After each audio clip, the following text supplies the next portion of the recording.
Hi, I'm Norman A. Hood, financial advisor and host of the Exit Plan Show. I interview America's top advisors to help business owners enjoy more personal freedom, grow their companies faster, and transition ownership seamlessly when the time comes. And our guest today is Jim Dickinson.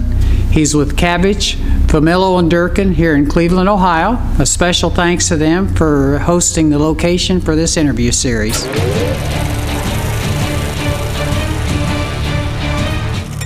Welcome to the show. Thank you, Norman. Welcome to Cleveland. Yeah, nice to meet you, too. To start off, could you just tell us a little bit about the firm and how your career path progressed from college to here? Fine. Cavitch Familo Durkin is one of the oldest law firms in Cleveland. We date ourselves back to 1885. Mm-hmm. I consider us a boutique law firm. Mm-hmm. We're not a full-service law firm. We specialize in business law, civil litigation, tax planning, basically for business owners and including family businesses. So that's why I joined the firm 11 years ago. Mm-hmm. I attended Washington and Lee University undergraduate and the University of Virginia for law school. I owed the Army 4 years that I spent at the Pentagon from 1973 to 1977. Mm-hmm. I was always interested in business and taxes, and while I was at the Pentagon, I went to night classes across the river in the district working towards an MBA. Mm-hmm. So finance, investments, taxation was always what I was interested in primarily. It came time for me to get out of the Army, and I started interviewing for jobs. Well, there was this new thing in 1976 called the Tax Reform Act of 1976. Mm-hmm. And in the fall of 76, every place I interviewed said, well, now tell us about this new law. Mm-hmm. Well, when you're interviewing, you say, well, yes, what do you need to know, having studied it in D.C.? So I got out of the Army, came back to Cleveland in June of 1977, and I was hired by a large law firm here in town, and my job was to go through every estate plan and corporate file and see how the new law, then in 1977, impacted estate planning, business succession planning, exit planning for our closely held corporate clients. Interesting process.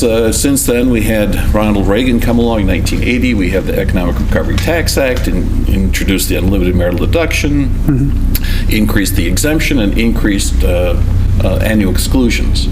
So since then, I said the federal law has been my full employment act because they keep changing the law, right, and they go back into the client files and reviewing the files. Just last week, I was reviewing an estate plan that was done in 1996, and the client had never updated it. I looked at it and I said, you do know if you were to pass away in the next 3 to 5 years, it would be a disaster because your whole estate plan is based upon the exemption in 1996. Oh, that's not what we want. And I said, no, of course not. You're letting Congress rewrite your estate plan. So let's build more flexibility into it to take advantage of that. So that's been my career path, business planning, estate gift tax planning, income tax planning for trusts and estates. Okay, good. So we just met, but people that know you very well, how would they describe you? I think it's results-oriented. Okay. I like to get things done. One of the takeaways from the Army was do something.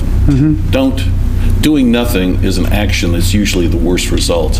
One of my first mentors in practicing law said, it is better to commit an act of commission than an act of omission. And I've always followed that. Clients would rather have you do something, even if it's not perfect, than do nothing. Okay. My philosophy is be a shot maker, be a playmaker, not a rebounder. Okay. What do you think differentiates Cavitch, Familo, and Durkin from some of the other law firms in town? Well, again, we're not full service. We focus on business clients, especially closely held business clients. Okay. We're very cost effective. Our hourly rates, I'd say, are 75% of comparable rates at other law firms. And we don't overstaff our projects. When I go into negotiations on M&A deals, generally there are 3, 4, 5 attorneys sitting on the other side of the table. Here we try to do it with 1 or 2 attorneys much more efficiently because we have the experience and the depth to get the deals done. Okay.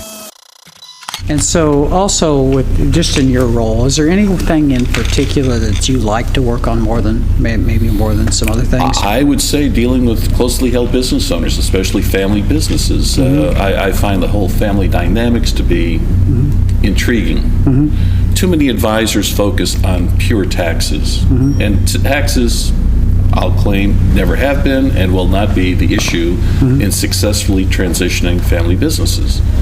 So that would be my favorite subject of the family controlled, not even owned, but family controlled businesses, and how to advise the owner and the next generation. Okay. One more question. We try to help business owners either take a little more time off from their work or grow their company faster or develop a plan to transition it to the next generation or to a key employee group or to sell to a third party. If you could give one tip that you think would help them in that one of those areas, what would it be? Board of directors. Okay. The biggest failing I see of small businesses is the failure to implement and use a good board of directors. Okay. Just don't put family members on it. I've been to too many board meetings where all it is the family members sitting around and talking about personal things and, oh yes, okay, we had a board of directors meeting. It's worthless. It's not worth the time of even having the meeting. I encourage family business owners, all closely held business owners, go out and recruit a good board of directors. Go to your trade association, get somebody from downstate or out of state who knows your business. Bring them on board.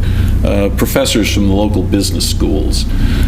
Get them, because to me, that's the most flexible way of assuring succession. Because what I tell the business owner is if you don't show up on Monday, who's going to unlock the doors? Who's going to make payroll? Who's going to call the suppliers, the customers? Right. And a board of directors is flexible to adapt to that.